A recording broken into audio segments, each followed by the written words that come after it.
know that I can't see those screens, so I'm not even going to try and make you look at those screens. But I want you to know right now that Shakira already has the PowerPoint as well as some handout resource type materials that will be sent out to you. So don't panic when you can't see what I'm talking about today. I do have it here if you want to see the notes later on, but you'll be getting it. So let's talk a little bit about your area and division success and what does that look like. First of all, area directors, what is your job?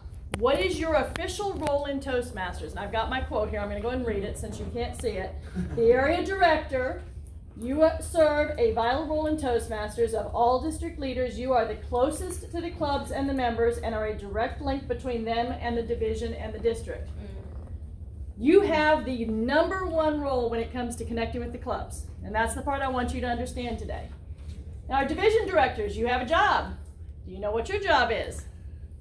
Your job is to lead and support the division through the supervision and support of the area directors. Now, what I want to get across to you very quickly here, if you heard the difference in those two job descriptions, as a division director, you should allow your area directors to build the relationships with the clubs by themselves. Let them do the area director visits alone. If you want to go visit clubs, marvelous. But let them do it by themselves. Don't shadow them. Let them have the chance to do what Toastmasters says we do, which is what? Where leaders are made. If I'm always on your back pocket, are you getting a chance to become a leader? All right? So that's my only comment on that. And we're going to move on to your job and how it works with the division. And yes, you're trying to record me, so I'll stop trying to dance around as much. Lois isn't here to say, move, so I can stand still today. All right, so let's still talk a little bit about club base and club net loss, because this is a language understanding that you need to be clear on so that as you are working towards your success as a division in an area this year, you're clear on what that success is based on. On July 1st of 2019, once the dashboards are updated and everything is settled out, you will have a club base number that you're going to start with. For a lot of our areas, that ranges from 4 to 6. For our divisions, you're going to have the number of clubs that are totaled up in your areas. So you're all looking at the number of clubs in your section of the website. Okay, does that make sense? Mm-hmm. A club is considered paid when they have submitted a complete April dues statement. October's great, we want them paid, but it doesn't really make a difference on the Distinguished Status Program until April. Because I could have 25 members in October and 6 in April. Mm-hmm. And at that point, it doesn't matter. So you're looking at that April number. You're wanting to target October and get them distinguished and help them get there. But understand that until April, that number is almost irrelevant. Now, as Andy said, more dues payments equals more, and all those good things. So we're targeting that, but be aware of that. All right. Any club that submits their April dues statement on time and is in good standing, all those clubs are accounting, and any new clubs that charter between April 1st and June 30th add to your club base at the end of the year. So your starting number on July 1 and your ending number on June 30th are the two numbers you want to be aware of as we move into our next step. A net club loss occurs when that July 1 number is higher than your June 30th number for any reason. You could start 2 clubs, but if you lose 3, guess what? You are net loss. So you've got to make sure that you're supporting your existing clubs and keeping them healthy so that you don't lose those while you're working on building new clubs. All right? Remember the district mission, supporting clubs and building new. All right. You're not going to be able to see this, so don't panic over it. Not even going to try. This is the distinguished area status, so I'm going to read very quickly so you understand it. Basically, in order to be a distinguished area, 50% of your clubs have to be distinguished, and you have to have no net loss in your club base.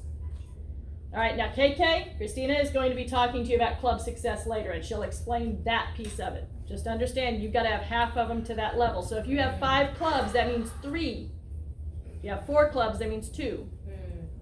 So keep that in mind when you're looking at your numbers. Distinguished select distinguished. You have to have at least 50% distinguished and 1 more distinguished club above and beyond that. So if that's 5 clubs, you've got to have 4 clubs distinguished now. 50% plus 1.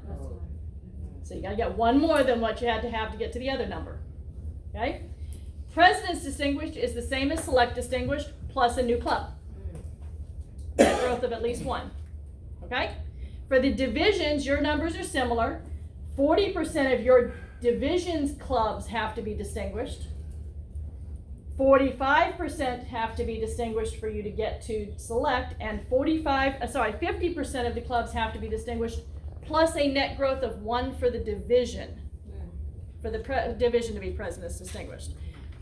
Fast, lots of numbers. It's in your leadership handbook, your district leadership handbook. Make sure you're aware of that and you familiarize yourself with it. And when KK goes over her section later, you'll make a lot more sense. We're going to focus for the rest of the time today on the district club visit. This is your measure of your success because you also have to get those done. 75% of your club visits have to be done for you to be distinguished. All right? And so we're going to talk about how that works. So before the club visit, very quickly, what are some things that you think you should do before you show up at a club to do an official visit? Real quick, yell them out because I'm not going to see hands. Reach out to the president. Who else? Check the dashboard. Check the dashboard. Really good. That wasn't even on my notes. What else? Let them know in advance. And what is advance? 2 weeks. 2 weeks is a very good number to work from. Yes. Send the president a question, the questionnaire ahead of Send time. them the questionnaire. Exactly. And there's 2 more pieces I want you to think about. What would they be? What? Speak with the VPE about the goals. Okay, that kind of goes with the questionnaire, correct. We're going to talk to them a little bit about the goals ahead of time. What are the last 2 pieces that we might want to do? Speak with the previous area.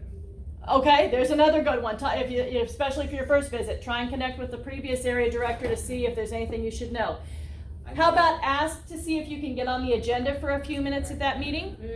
And ask if you can please meet with the executive board before or after the meeting. Okay? Those are things that should be happening. If I show up at your meeting at 11:55 and go, hi, I'm here to do your official visit and I want to be on the agenda today and I want to meet with you afterwards, what's going to happen? No. I'm sorry. You didn't tell me you were coming. Our agenda is full. And my club runs a 1-hour lunch meeting. It is full. You better plan ahead or you're not getting on the agenda probably 3 weeks out. But I'll make room for my area director if they tell me they're coming. All right? So those are things you're going to want to do. Sending them the questionnaire allows them to have that conversation with the board before the board meets with you. And we'll talk about that a little bit. At the club visit, should I arrive late, on time, or early? Early. Early. All right, my good old military background. Early is on time is late, late is unacceptable. Dress professionally, please. Do not show up in your beach clothes thinking, hey, I'm going on vacation right after the meeting and that's okay. It is not. Listen, observe, and engage with the members in a positive and supportive manner. Would you concur that that is important? Yes. Especially when I tell you that just like any evaluation, the club should want to continue to improve and want to see you again. Don't you think that would be important? If you walk out the door and they're going, oh, good Lord, don't let him back in here ever again. That's probably not a good visit. All right? And remember that you do not have authority over a club. This is very critical. You are a coach, resource, guide, and a connection to the district. Your job is to say, did you know that there's a branding resource guide that you're supposed to be using? Did you know that there's club officer training that you need to get your officers to attend? If they're not doing those things, your job is not to say, I'm sorry, but we're shutting your club down. Oh, it's happened. And guess who they call? Toastmasters International. And do you know what they say? They don't have that authority. Only a club can choose to close the doors. You don't have authority. You are a resource. You want to be able to go in and observe and let them know what's going on and make sure they get the information they need to be successful and offer them resources. I see that you're struggling. Would a coach be helpful? Here's what they could do to support you. I see that you have an old banner. Did you know that if you guys get your Smedley Award, if you get the +5, you can get a 20% discount on your banner and you guys could get a new one? Great ideas, great resources. Don't go in and go, you got to get that out of here. All right. Club success plan. Just like the district has, and actually I'm going to back this up because you probably haven't heard yet. Every level of Toastmasters has what we call a success plan. It starts at the club level. As an area director, you have one. As division directors, you have one. And as a district, they have one. Your club success program, your club success plan, your area success plan, they all have some things in common. Number one, what is our goal? What do we want to accomplish this year? As an area director, you've already heard one of your goals. I want to make sure at least 50% of my clubs are distinguished, plus one. I want to try and start a new club this year. And I want to get at least 75% of my area director visits done. Those would be important goals, don't you think? But along the way, what's more specific? I have a club that's challenged with membership. I want to try and help them improve on that. So those are things you're going to look at as you get to know your clubs. Who's part of your team? At the club level, we obviously have our club officers. They're going to be part of that discussion. At the area level, you have what is called an area council. Who serves on your area council? Presidents, vice presidents of education, and membership. Thank you. Those three members of every club in your area are part of your area council. Do you think they might be resources? Yes. Absolutely. When we do alignment, we try to make sure we have strong clubs balanced against maybe not as strong clubs for that very reason, because my club might be really strong and might have people who could help out another club. They're a resource. As an area director, you are challenged to also help make new leaders. So you need people to help run your area contests. You need people to help support you in supporting the division contests and TLIs. You have to make sure it gets done. You don't have to do it. Is that clear? Now, I encourage you, if you've never run an area contest, run your first one with resources from the prior year. I'm watching my time. But encourage somebody else to run the spring one for you and have a chance to learn. Get different people involved. Division directors, your council is made up of your area directors. Those are your official members. Now you all may have additional people you have appointed to serve as your division club coordinator, new club coordinator, or club coach coordinator, or PRM, or whatever it might be. Those are additional people, but they're not officially on the council. They're additional people you're bringing in, so you're not doing it all yourself. Okay? All right. So that's the success plans. And you need to sit down with your clubs when you do their visit to find out, did they do their success plan? How many of you are familiar with moments of truth? Okay, good number of you. If you are not, I encourage you to take a look at it, because the club success plan is based very closely on moments of truth. I believe KK is covering a little bit of that in her presentation. But we're both short on time, so look at it yourself. But it includes what's our first impression look like? How do we greet members? Are people advancing in their roles? Do they feel comfortable in what they're trying to accomplish? A lot of things go into that, and that's the club success plan. Help your clubs write their success plan if they haven't already. Make sure you do one. Your division director is there to help you do yours. And they're on the Toastmasters website, and I've also sent you some links through Shakira that you'll get later today. Now, you've got those basic goals that you're working on, but it's also important to consider stretch goals. Keeping in mind the core values of Toastmasters International. If I say I'm an area director and I'm going to double the size of my area this year, come hell or high water, do you think I'm taking into account things like integrity and service and excellence? Probably missing something in there somewhere, because that's a lot of work. It could happen if 3 other people come and say, hey, I've got 3 new clubs. This one's got a lead and that one's got a lead, and we've got the teams to do it, and we're all great. But as an area director, can you logistically support 4 or 5 clubs and start 3 more on your own without sacrificing service and excellence along the way? Wow. No. Okay? Because you've got to make sure those existing clubs stay healthy. And if you ignore them at the expense of something else, you are hurting yourself and the long-term success of the district, not just you. So keep those things in mind when you set your goals. Stretch goals are great. We want 100% of our officers trained in our clubs. What's the requirement for them to be DCP certified? 4. So if I want a 7 out of 7 for every one of my clubs, that's a good goal. Because now what am I doing? I am developing club quality by making sure they have quality trained leaders to work with. That would be a very good stretch goal. So think about those things as you're setting your goals. I have 2.5 minutes left. I am determined not to be the one that puts us over time today. We're all doing really well so far. Do you have any questions for me about club area success plans, the area director visit, or anything else that we can answer quickly? And again, don't raise your hand. I will not see it. Holler out if you got a question, please.